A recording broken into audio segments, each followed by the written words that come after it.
देख रहे हैं प्रदेश का नंबर 1 चैनल एबीपी न्यूज। नमस्कार, मैं राधा पालीवाल, आप देख रहे हैं एबीपी न्यूज। आइए नजर डालते हैं आज की खबरों पर। आनंद जी, चुनाव सभा पर है इस समय। बिल्कुल। और हर पार्टी अपने अपने क्षेत्र में कार्य कर रही है, सब चुनाव में जीतना चाहते हैं। तो आप अपने बारे में थोड़ा सा पहले बताइए और अपनी पार्टी के बारे में बताइए और किन मुद्दों को लेकर आप चुनाव लड़ रहे हैं।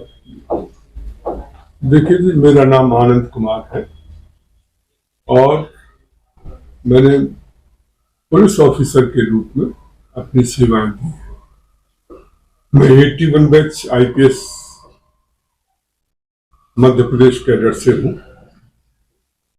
और प्रारंभ में रायपुर, दुर्ग, बिलासपुर, ग्वालियर और उसके बाद भोपाल, इन जिलों में पुलिस कप्तान के रूप में मैं पदस्थ रहा हूं और ओएसडी टू चीफ मिनिस्टर और एडिशनल सेक्रेटरी होम के रूप में भोपाल में सचिवालय में पदस्थ रहा हूं। इसके बाद मैं डेपुटेशन पर मिनिस्ट्री ऑफ होम अफेयर्स में आया, वहां से दिल्ली, कोलकाता, गुवाहाटी आदि स्थानों पर मैं पदस्थ रहा। ब्यूरो ऑफ इमिग्रेशन के चीफ के रूप में भी मैंने काम किया है। तो इस प्रकार से मेरा जो अपना अनुभव है वो विभिन्न प्रदेशों में और आंतरिक सुरक्षा की जो भी समस्याएं होती हैं उन सब पर मैंने काम किया है। जनता के बीच में किन मुद्दों को लेकर जाएंगे? अभी हम जनता के बीच में जा रहे हैं, उसमें सबसे बड़ी जो समस्या है वो रोजगार की है। रोजगार नवयुवकों को नहीं मिल रहा। सरकार ने जो भी नीतियां बनाई, जैसी भी नीतियां बनाई, सड़कें बन गई और काम हो गए, परंतु रोजगार नौजवानों को नहीं मिल पाए। जहां कहीं सड़कें बनी, अस्थायी रूप से कुछ रोजगार नौजवानों को मिले, पर वो 2-1 साल में सड़क बन जाती है। आजकल तो इतनी जल्दी सड़क बनती है कि वो समय नहीं लगता जी। तो वो एक स्थायी आधार नहीं है। जनता का क्या समर्थन मिल रहा है आपको? जनता का समर्थन बहुत अच्छा मिल रहा है। हमारी जहां जहां हम लोग गए हैं, ग्रामीण क्षेत्र में, शहरी क्षेत्र में, हमारी बातें जनता ध्यान से सुनती है और जब उनको सच्चाई का पता लगता है तो वो हमारे साथ खड़े हो रहे हैं। अच्छा सर, ये बताइए आप, जैसे कि आईपीएस अधिकारी अरुण असीम प्रभारी मंत्री हैं गाजियाबाद के, उन्होंने भाजपा को चुना। दूसरे आईएएस ऑफिसर्स जो हैं, आरके सिंह वगैरह हैं, ये सब भाजपा में जा रहे हैं, उन्होंने मंत्री पद भी ले लिया है। तो ऐसे में आपने अपनी पार्टी क्यों बनाई और भाजपा को जैसी पार्टी को क्यों नहीं चुना, या उन्होंने कैसे आपको नहीं लिया? देखिए जी, लेने न लेने का कोई इशू नहीं है। हमारी अपनी पार्टी है, हमारी अपनी विचारधारा है, उस विचारधारा को लेकर के हम काम कर रहे हैं। बीजेपी का जहां तक सवाल है, कुछ मुद्दों पर अच्छा काम किया है। 370 हो गया, राम मंदिर हो गया, परंतु कुछ मुद्दे ऐसे हैं जिस पर बीजेपी सरकार के द्वारा सही ढंग से काम नहीं हुआ है। ध्यान रखिए, एक SC/ST एक्ट बना हुआ है, schedule caste, schedule tribe atrocities prevention. Supreme court ने, आपको ध्यान होगा, एक निर्णय दिया था कि भाई यदि थाना प्रभारी को ऐसा लगता है कि मामला झूठा है तो वो कार्रवाई करने से पहले उसमें जांच कर ले। जी जी। और देखो, जब कभी झूठा मामला की शिकायत होती है तो जांच का हर जगह प्रावधान है और होना चाहिए जी। क्यों नहीं होना चाहिए। और जब सुप्रीम कोर्ट इस बात को कह रहा है तो निश्चित रूप से इसके वाजिब कारण रहे होंगे। उन्होंने किसी प्रकरण में देखा कि झूठा प्रकरण था, फिर भी वो कारण उसके खिलाफ कार्रवाई हुई झूठे प्रकरण में, तो इसी कारण उन्होंने इस ढंग का निर्देश दिया। परंतु इन्होंने क्या किया,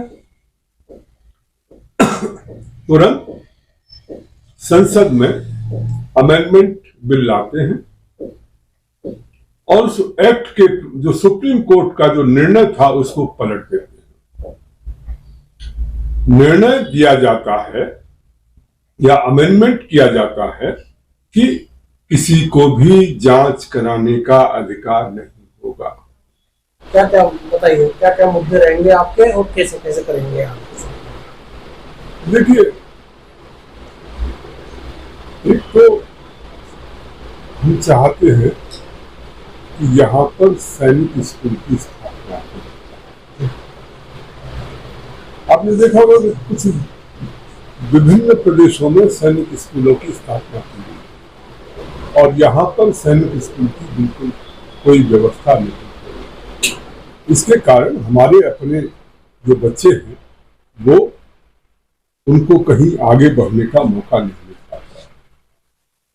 इसी ढंग से इस नेशनल स्पोर्ट्स इंस्टीट्यूट जो है वो कुछ विशिष्ट प्रदेशों में बने हुए हैं, वहां है, मैं उनका विरोध नहीं कर रहा, पर यहाँ पर भी होने चाहिए जिससे कि यहाँ के बच्चों में जो खेल प्रतिभा है उसको जो है आगे बढ़ाया जा सके।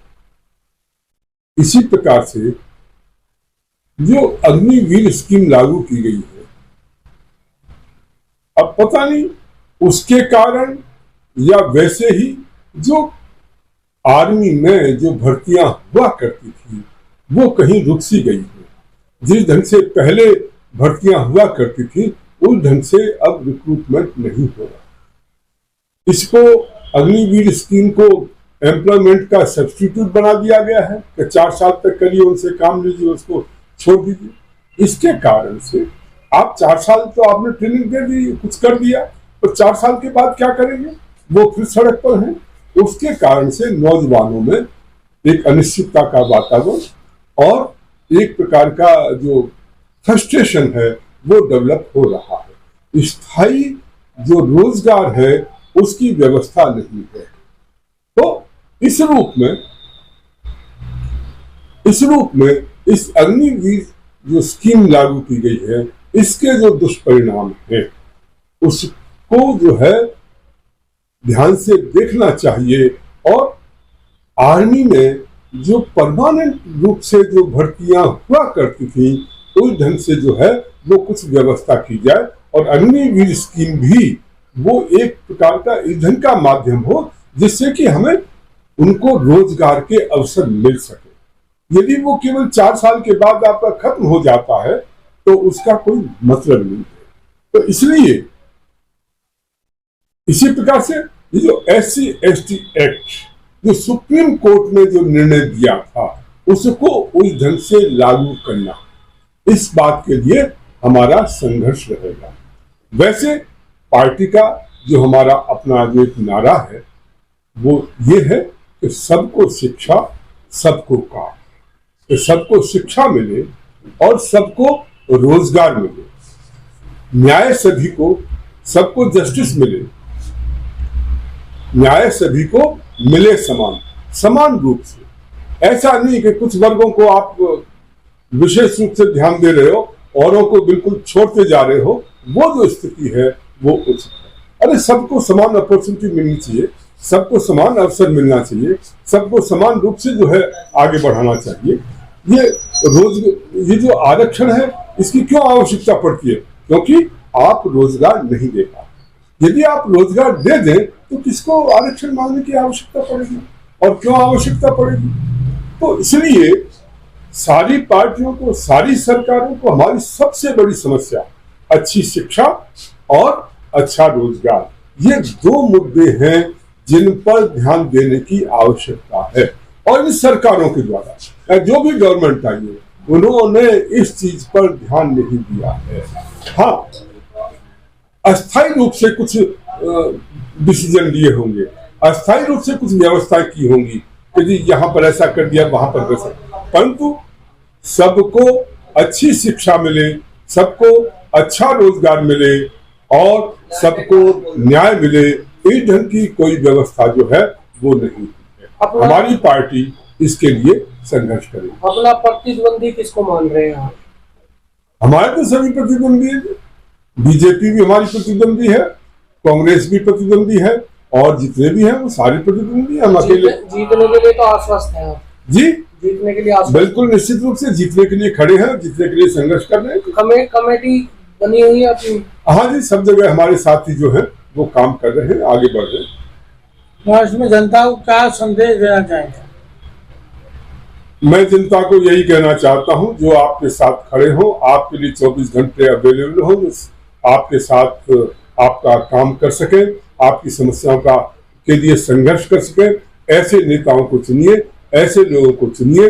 और इस रूप में राष्ट्रवादी पार्टी जो है, और हम आज से काम नहीं कर रहे, पहले भी काम कर रहे थे, आज भी काम कर रहे हैं, आगे भी काम करते रहेंगे और हमेशा जनता के साथ जुड़े रहे हैं, जनता से जुड़े हुए मुद्दों को उठाते रहे हैं, उसके लिए संघर्ष करते रहे हैं और आगे भी करते रहेंगे। और इस रूप में, और जो हमने वायदे किए हैं वो केवल वायदे नहीं हैं, वो उनको हम इम्प्लीमेंट करेंगे, पूरा संघर्ष करेंगे इम्प्लीमेंट करने के लिए।